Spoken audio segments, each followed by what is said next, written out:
everyone. So if there's one thing that you should know about me, it's that I love cats.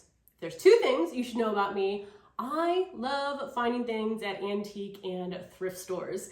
And I especially look for items that I can either use with my houseplants or for things that I can use for my garden. So I figured today I'll show you some of the things that I've thrifted over the last few years, give you some tips on what I look for, and hopefully inspire you to find some of these pre-loved items and incorporate them into your gardening and houseplants. So let me start off by talking a little bit about why I love thrifted and antique items so much. And I don't really know, I'm sure there is a difference between what's considered antique versus thrifted, but it's basically stuff that someone else used to own. But why I like it so much is that I really do think there is something nice about an item in your home having history, a history that you don't necessarily know. But I also find that items that were made, decades plus ago are usually much better quality, much more ornate than things that I can find today. And for the most part, they're also usually cheaper.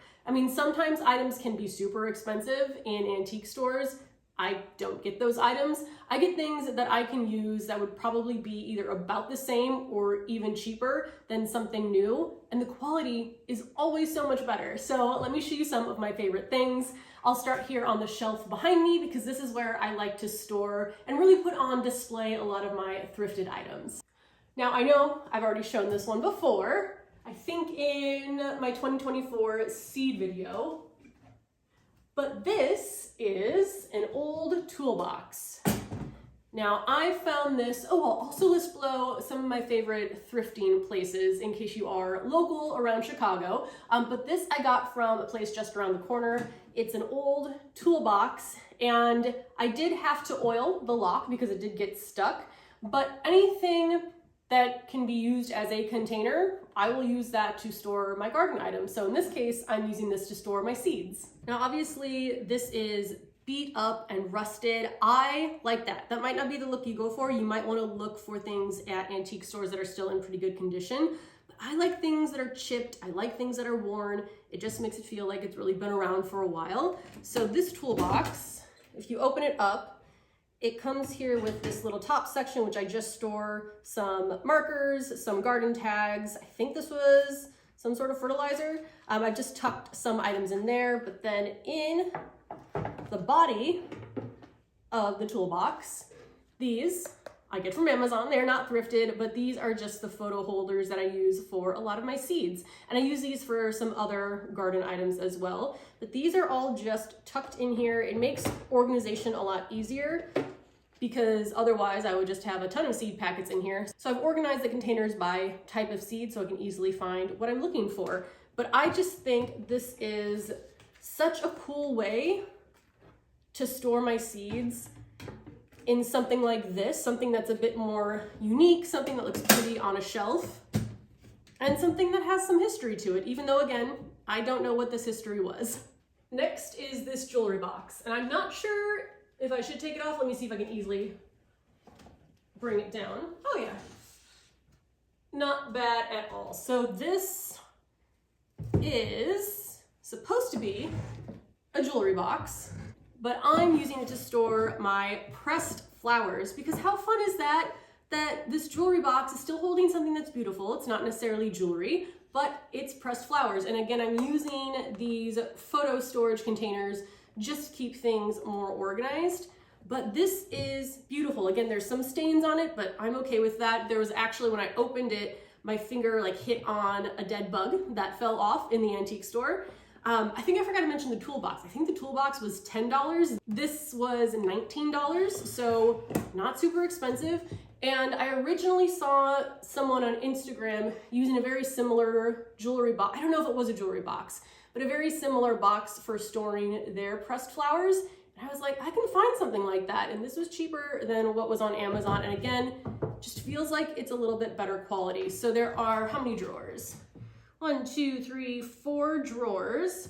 I don't think, so the top doesn't open. I don't think I have anything in the top drawer, but the rest are filled. And how pretty does this look on the shelf behind me? So I absolutely love this. So again, toolboxes, jewelry boxes, You might think of them as storing something not garden or houseplant related, but then just kind of think about how you can store some of the items that you use for your garden in something that is really beautiful. Next up, let me bring over my fern here.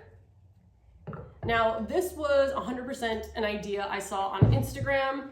There was nothing original about this idea as far as being my own, but it was to find dishes, vintage glass dishes, and use these as the drainage dishes on your houseplants, especially the ones that are more out in the open.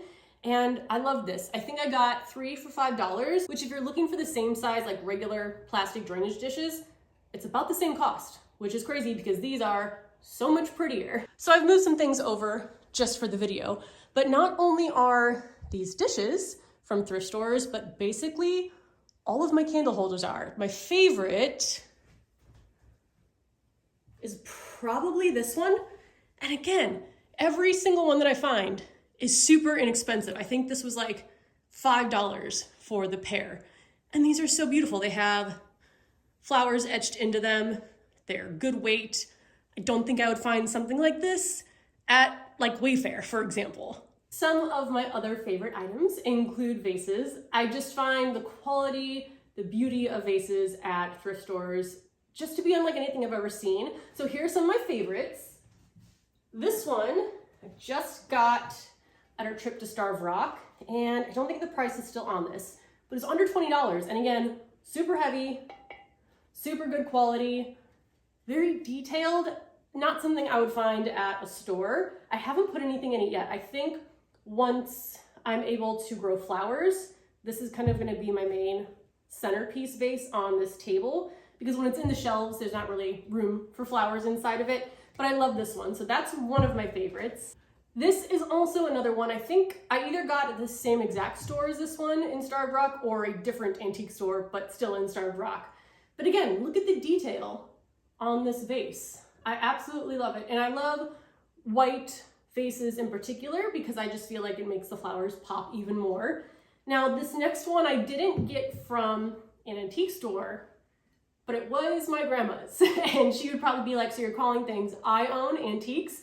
Yes, so this I love. I have 2 of these, but it's again, the detail in this little gold that surrounds the flowers on here. I don't see things like this outside of antique stores. So these are some of my, I would say my favorite vases. I do have some that like, I did get, I guess more planters than vases that I did get from like, I don't know, a local garden center, and they're fine, but they're just not as unique as some of these pieces. And again, usually more expensive. Now behind me on these shelves is still a bunch more things that I got from antique stores. So I'll take you over up close now to look at some of those. Actually, one other really fun story from an antique store in Naperville is this basket. So as you can see on the top of the shelves, I have a problem with getting too many baskets. Now I will say, I do use a lot of baskets because I like to throw everything in them and carry the produce downstairs. Even when I make like my sidewalk vases that go outside, I'll put those into a basket so I can carry multiple down the stairs at a time. So I found this basket. I'm not someone who's good at seeing items that are like worth a lot of money that have a very good price. I just gravitate towards what I like, and sometimes I get lucky, and this was one of those times. So this was about $20. I took it up to the front to check out. Now at this antique store, each seller had their own section and they priced all their items, but the people at the checkout counter looked at this. The lady that was checking me out and said, oh, this is incredible. This is like at least 100 years old. It's made from the peanut plant. She even called over other employees from the antique store to look at how cool of a find this was. And then they definitely told me that it was underpriced, but they can't do anything about that. So I got this for $20. It's all handmade. You can tell by how the nails are nailed in. I mean, they gave me so many details on this and how to care for it. So because of that, I very quickly realized this was going to be an indoor only basket. All the rest of them are, I don't think, well, no, a couple of them are from a thrift store, but nothing quite as special as this. So this is indoor only, more of a decorative than a working basket because I don't want to ruin it, but it is it's just so cool to have something like this in my home. All right, now let me take you in closer and just show you some of the other random items. I guess starting with the baskets. So the peanut ones on the far left, the one right next to it, I also thrifted. And then I think the rest I just happened to get from like random stores, but they're not antiques. Down here, this teapot, which is mostly just for show, is also antiques. A lot of books I will get from antique stores. This fisherman's basket here, I got it from an antique store, but it was an antique store that's also a gift shop. So I don't know if this is like technically an old item or if it's just a replica of a fisherman's basket. But either way, I plan to put a vase in there with some flowers sticking out the top. Over here, this clock doesn't work, but that was also my grandma's. Trying to think of anything over here. I mean, I got these prints. I actually got these in Nice. This one here and that one over there. I'm assuming they're like older, but again, these are like $5 per print. So I love like old botanical drawings. And coming over here, this basket I also got in France. It was like the largest souvenir. Again, I don't know if this was really an antique. It was the only one in a gift shop near Nice that seemed like it had antique stuff, but it could have just been something that there was like more in the back and they only put one out at a time. So I'm not really sure about that one. But at least I have this collection of items that have served like multiple purposes or lived multiple lives. And I really like that. Is it okay? Is it okay if I talk while you're trying to nap? No? You irritated? You irritated? There you go.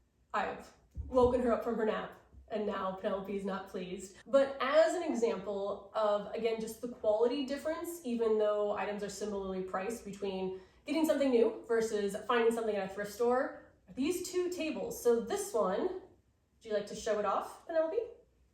So this one here is from Wayfair. It's not super lightweight, but I mean, I can pick it up with one hand. Not very intricate design, but like it's fine. It serves the purpose of a table. But then there's this one, which I cannot lift up with one hand. It's hard to lift it up with two, so you can see how much heavier it is.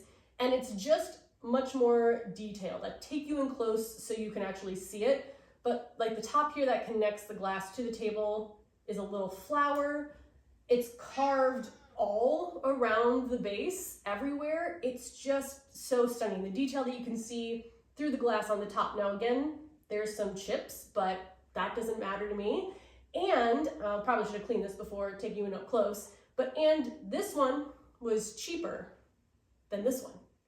I think this one, it was definitely under 50. I can't remember exactly how much it was. When I saw it, I was like, I need that. I already had this one. And so, you know, they're both gold tables with glass round tabletops, but just the difference between them and this one being cheaper than this one, that is why I love thrifting. Another one of probably in my top 2 thrift store finds is this candelabra. So this candelabra, again, super cheap. I hot glued the test tubes into this candelabra and turned it into a propagation station.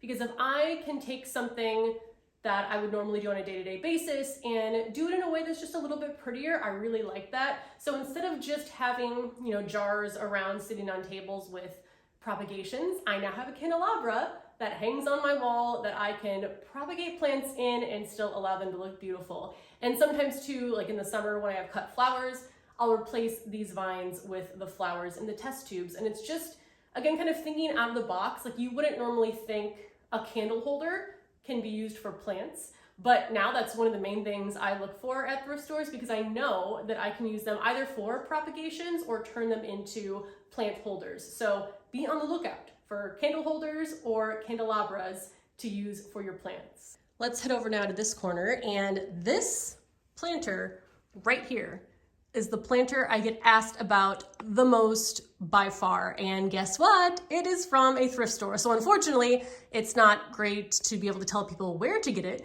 But again, $20 or cheaper. There isn't like a drainage holder in it, so I just plop the nursery can in there. But I absolutely love it. Again, not something I think I would see kind of day to day at like a garden center. And then coming over behind it, I have another antique toolbox, and this is really cool. So one thing I love about this is how it opens, and I'm gonna open this for you and you're probably gonna think that seems to be really inefficient, and it is, but I still love it. You take off what I have on top here. So first, you just unlatch it like that, and then you lift it up. Now what I am storing in here are kind of like garden memorabilia, I would say. So these are all thank you cards that I've gotten from the giveaway bouquets that I do. And again, I never started that with the intent on getting anything back.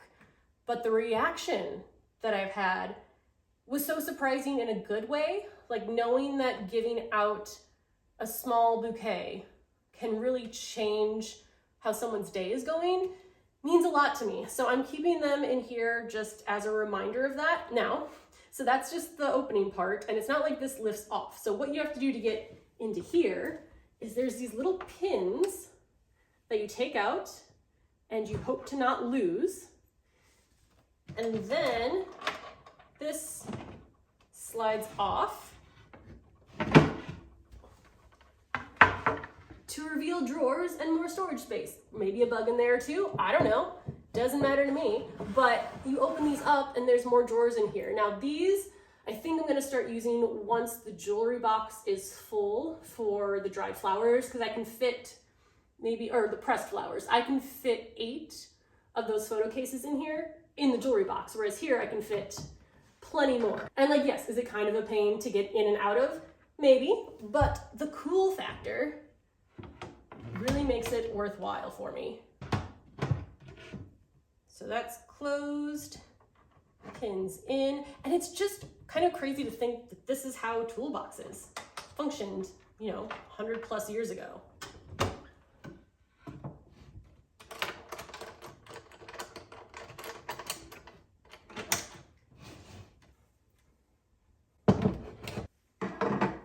So now I think I'm just gonna walk you around the rest of the room and kind of show you more of the thrifted stuff that might not be specifically for plants, but is part of the decor and other items that I love. So this stool right here, I don't know if it's originally meant to use as like a footstool when you're seated, but the plan was to use it as a place to sit to put my shoes on, but it's become another plant stand for these plants to go right in front of the window.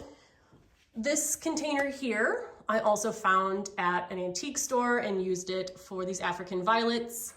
This stand here, my aunt found at an antique store. It's not, the most sturdy, but again, just the detail on it is something that I just feel like you don't really see anymore. But this side table I also found, and it was perfect because I wanted a side table for the couch that didn't take up a lot of space, and this was cut into a half circle. And then also this lamp, I also got in an antique store. I am a little hesitant about, like electrical things that are old, but so far, so good there. And I'd say one of the items I look for the most at antique stores are prints, especially botanical prints. And a lot of the time, like this one and that one, you can find them already framed really beautifully for a lot cheaper than it would cost to frame them yourself. I didn't realize how expensive framing was, even something small. So this one here, I actually did have framed, but I got the print.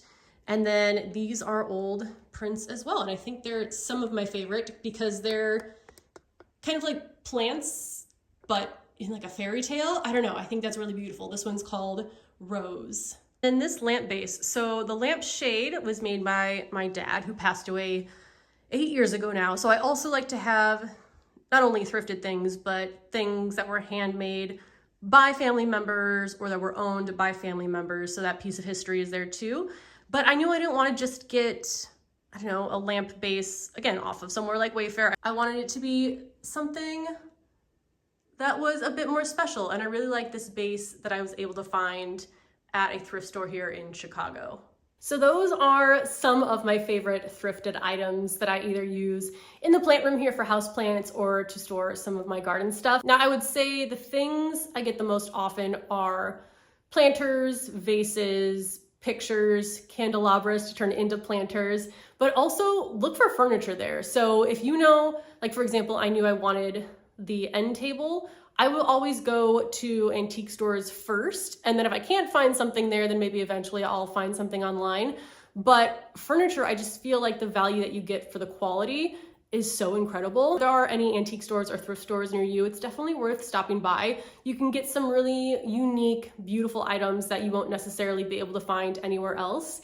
I will list down my favorite stores that I go to, either in Chicago, in the suburbs, in Indiana, and let me know if you have any other favorite ones, because I will definitely check it out. I could spend hours wandering through antique stores. I know it's not for everyone, but the items I find there, it really does almost feel like treasure hunting and bringing something special back into your home. And then I look at all these things and there's a memory tied to them or a person tied to them if it's something from my family, and it just makes my living space, I don't know, I guess more kind of like a fairy tale. There's all these memories tied to it, and I really love the feeling that it creates. So let me know if you like antiquing or thrifting. I do it a lot in winter when we're stuck inside. So next time we go visit some of my favorite places, I'll take you along with me. I don't get that much at a time, usually only a couple items, and this is everything I've collected over the years. So let me know if you'd find that interesting, and also let me know if you also thrift and antique. Thank you so much for watching. I will see you in the next one.